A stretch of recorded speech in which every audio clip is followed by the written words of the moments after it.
Ellie, lovely to see you. I'm going to call you the veteran because you have now been on the Australian swim team more than half your life. 13 years. Don't say that. How do you keep the love for this sport over that length of time? Well, like you said, I've been swimming for half my life now. My swimming career has now officially reached its teen years, which is really exciting. I guess nothing really needs to motivate you if you just love what you do. Like, I really enjoy waking up in the morning and challenging myself every day and trying to make myself a little bit better in the pool every single day. And I've never grown tired of that. It's been 13 years of me swimming up and down the black line and I've never grown tired of it. So a few big things have happened. You've moved to Sydney, you're training with Simon Cusack and the Campbell sisters. Has this felt like a new lease on life in your swimming career? It has. I think when you're in a situation where you're training in the same environment for so long, things can get a bit monotonous. And for me, I'm ending the end of my swimming career, I guess you could say. Tokyo is going to be my 4th Games. So it was really important for me to finish, I guess, feeling fresh and being really excited about what I've done with my swimming career. Now, when I was looking for any training environment, I wasn't thinking Simon Cusack, to be honest. He's Australia's best swimming coach in my eyes. You know, Simon's won Australian Swimming Coach of the Year multiple times in a row, and the girls are very well, I guess, regarded in the swimming community as well. And when I was looking for a new coach, I kind of just joked to Kate about training with them, and we kind of said, you know, you and I are very similar in ages. We're both going to our 4th Olympics and Paralympics. Wouldn't it be really funny if we were training partners? And I bumped into Kate a few weeks later and she told me that she'd spoken to Simon about joining their squad and that Simon really wanted to have a chat to me. And my heart just dropped. I was thinking, surely that's not true. This isn't really happening. But I knew I didn't want to let the opportunity pass and I gave Simon a ring. And he invited me along for a 1-week trial. And I remember my very first session with the Campbell sisters. I kind of turned up to the swimming pool with my cap and goggles in my hand and I was so nervous. Like, I'd been swimming for almost 20 years and this is probably the most nervous I'd ever been. And our main set was so hard that I had to get out halfway through because I started getting heart palpitations. And I was laying on the side of the pool and Simon walks over and he's like, Ellie, are you doing okay? And I was like, I just need a minute, I just need a minute. And I kind of knew from that moment that it was the right place for me to train. I'd pushed myself that hard that I needed to physically get out of the pool so that I didn't faint. We've done that session since, and I'm glad to say that I made it to the end without wanting to faint. So I'm getting fitter. Kate and Bronte have both said that they love having you as a part of their squad. Well, that's nice.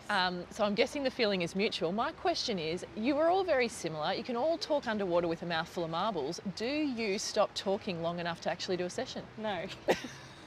I think it takes the girls and I about 20 minutes to get from the block into the water, which Simon doesn't enjoy too much. Bronte talks much more than Kate does, and conversations can go anywhere with her. And I find if you get Kate for a moment of time, she's a very wise and introspective person, and a conversation can go anywhere with her as well. But I learned so much from Kate about the meaning of life, or, you know, what it means to be a human. And every single conversation that I have with Kate is so deep and interesting, and it makes you go home and think about things a different way. Whereas Bronte, we just say silly quotes and have a bit of a joke and give each other riddles and have a lot of fun. They both offer 2 very different perspectives on life, but I enjoy both of them very much. Training with Simon, such an experienced coach, what has he brought to your swimming? What has changed?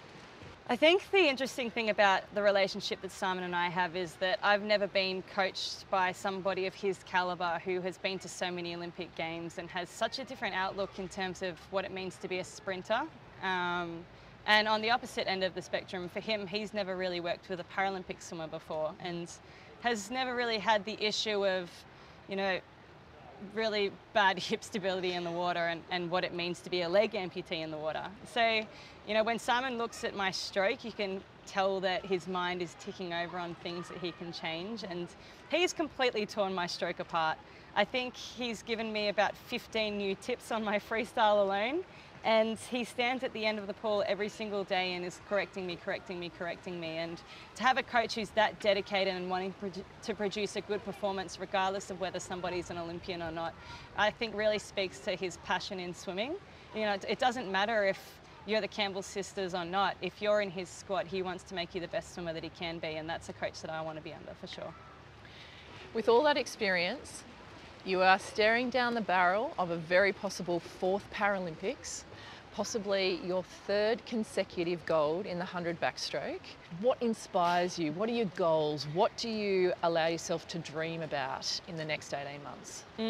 It's been a very tough, probably last 18 months for me. My times have been slipping and they've almost been getting away from me, and it's really hard as a mature athlete to see yourself starting to slow down a bit. But I think the move to Simon for me was almost having trust in myself again for what it means to be an elite athlete. You know, I want to go to Tokyo and I want to swim the fastest times I've ever swum before.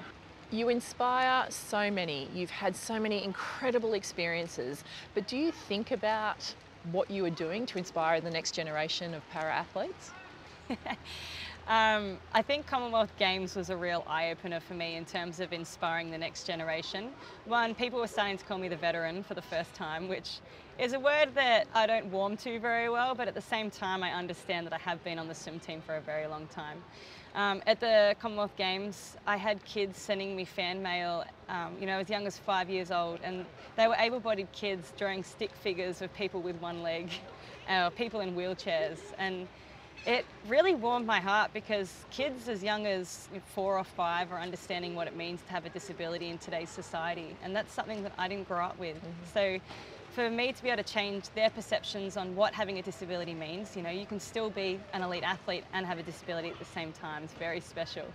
And I received Instagram messages from kids saying that they wanted to be a Paralympian when they were older, and these were able-bodied kids that didn't quite understand what being a Paralympian meant, but I emailed them and said that they can be an Olympian when they're older, and that's just as good in my eyes.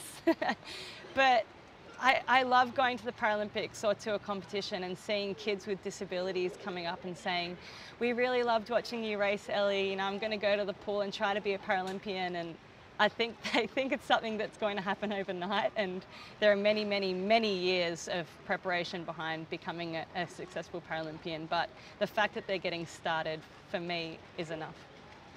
So last year on Channel 7, we followed your journey to receiving a new prosthetic leg. How has it changed life for you? This leg that I have has completely changed my life. For one, I can just walk down to the beach and jump in the ocean if I want to, and I got to experience what it felt like to walk in the water for the first time in 23 years, which was very special. Not many people have first experiences like that in their late 20s. I used to live in the Sunshine Coast, and that's very well known for its mountains. And so every weekend I had a group of friends, we'd pick a new mountain to climb. And that's something that I never would have been able to do without my new old prosthetic, sorry.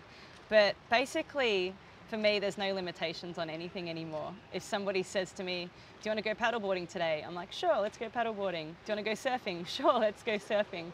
And in the past, if anybody asked me if I wanted to go out and do those things, I'd have to think about whether I was capable or not of doing those. So for me, it's just, I just say yes to everything now just because I can.